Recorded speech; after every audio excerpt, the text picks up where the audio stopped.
আসসালামু আলাইকুম। আমাদের রান্নার রাজ্যে আপনাদের স্বাগতম। আজকে আপনাদের সাথে শেয়ার করতে চলেছি ঝরঝরে প্লেন পোলাও রেসিপি। এই প্লেন পোলাও অনেকেই আছেন একেবারে ঝরঝরে করে রান্না করতে পারেন না, তাদের জন্য থাকবে কিছু টিপস। আর নতুন যে সকল ভাইয়া আপুরা আছেন তাদের আশা করছি আজকের ভিডিওটি অনেক বেশি উপকারে আসবে। তো বেশি কথা বাড়াবো না, এখানে নিয়েছি চিনি গুঁড়া পোলাও চাল। আপনারা চাইলে বাসমতি চালটাও নিতে পারেন, তবে সেই ক্ষেত্রে রান্নার প্রসেসটা একটু ভিন্ন হবে। তো এইখানে আমি নিয়েছি চিনি গুঁড়া পোলাও চাল 2 কাপ পরিমাণে, তার সাথে পানি দিয়ে খুব ভালো করে এটা পরিষ্কার করে নেব। পরিষ্কার করে নেওয়ার পরে পানি ঝরাতে রেখে দেব প্রায় 20 থেকে 30 মিনিটের জন্য। এতে করে কিন্তু চাল খুব ভালোভাবে ভাজা যায় আর ঝরঝরে হয় ভাতটা। তারপরে রান্নায় চলে আসলাম। তো 30 মিনিট পরে আমি এখানে কড়াইয়ে দিয়ে দিলাম তেল দেওয়ার পরে এখানে আছে 3 টুকরা দারুচিনি আর 4টা সাদা এলাচ। এরপরে 2 টুকরা দিয়ে দিলাম তেজপাতা। কিছুক্ষণ ভেজে নিয়েছি, এতে করে খুব সুন্দর একটা স্মেল বের হবে। এরপরে দিয়ে দিলাম হাফ চামচের কম গোটা জিরে। আপনারা কিন্তু চাইলে এই পর্যায়ে দিয়ে দিতে পারেন একটু ঘি, তবে আমি সাদা তেলটাই দিলাম আর তেলের পরিমাণটা একটু বেশি দিয়েছি, তবে অতিরিক্ত বেশি না। এরপরে দিয়ে দিলাম বড় সাইজের একটা পেঁয়াজ কুচি। এবার খুব সুন্দর করে ভেজে নেব, একটু সময় নিয়ে ভাজতে হবে।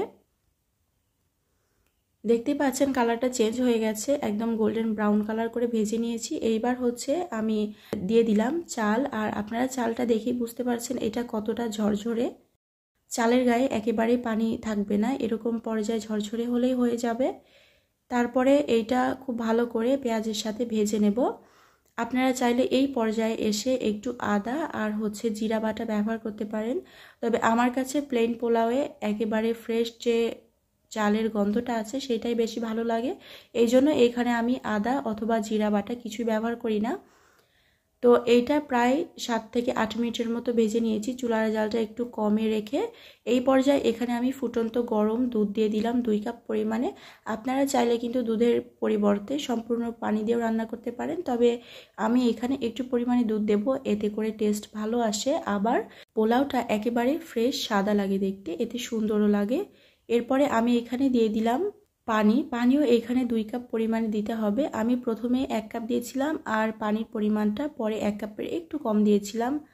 এরপরে এইখানে ভালো করে সবকিছু মিশিয়ে ঢাকনা দিয়ে ঢেকে দেব। আর এই পর্যায়ে কিন্তু লবণ দিতে হবে, আমার লবণ দেওয়ার কথা ঠিক মনে ছিল না, পরে আমি একটু পরে দিয়েছিলাম।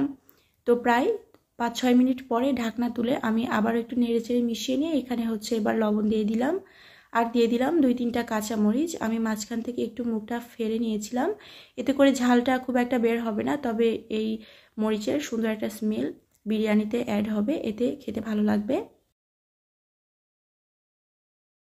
চুলার জাল মাঝারি চাইতে একটু কমে রেখে এটা আরও কিছুক্ষণ জাল করে নিয়েছি, আর এরই মাঝে একেবারে পানি শুকিয়ে গেছে। তো আমি এবার একটু নেড়ে চেড়ে মিশিয়ে নিয়ে একটু চেক করে নেব। তো দেখলাম যে এটা খুব ভালো করে ফুটেনি, মানে চাল একটু আস্ত আছে। তো এই পর্যায়ে আমি সামান্য একটু পানি দিয়ে দেব, মানে মোটমাট এখানে পানিটা আমার লেগেছে 4 কাপ পরিমাণে।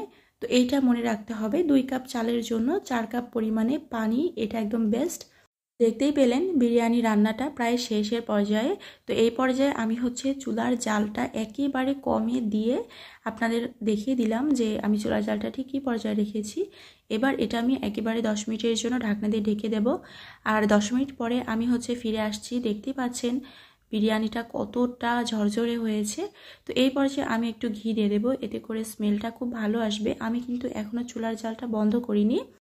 তো এই ঘিটা জমার পাতা ছিল, যার কারণে আমি একটু মেল্ট করে নিলাম এইভাবে। এরপরে আমার সুবিধার মতো চারিদিকে ছড়িয়ে দিলাম। জমার পাতা থাকলে একদিকে দিলে তখন বিরিয়ানিতে সব জায়গায় ঘিয়ের ঘ্রাণটা লাগবে না।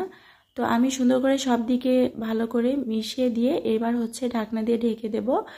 আর ফিরে আসছি একটু ঠান্ডা হওয়ার পরে। এই পর্যায়ে আমি দিয়ে দেব বেরেস্তা। একদম গরম অবস্থায় বেরেস্তা দিলে কিন্তু বেরেস্তা নরম হয়ে যাবে। তো হালকা একটু ঠান্ডা হওয়ার পরে এখানে বেরেস্তা দিয়ে দেবো। আর বেরেস্তার মধ্যে আমি 1 চামচ পরিমাণে চিনি দিয়েছিলাম, চিনি দিয়ে একটু মিশিয়ে এইটা ব্যবহার করছি সাদা পোলাওতে।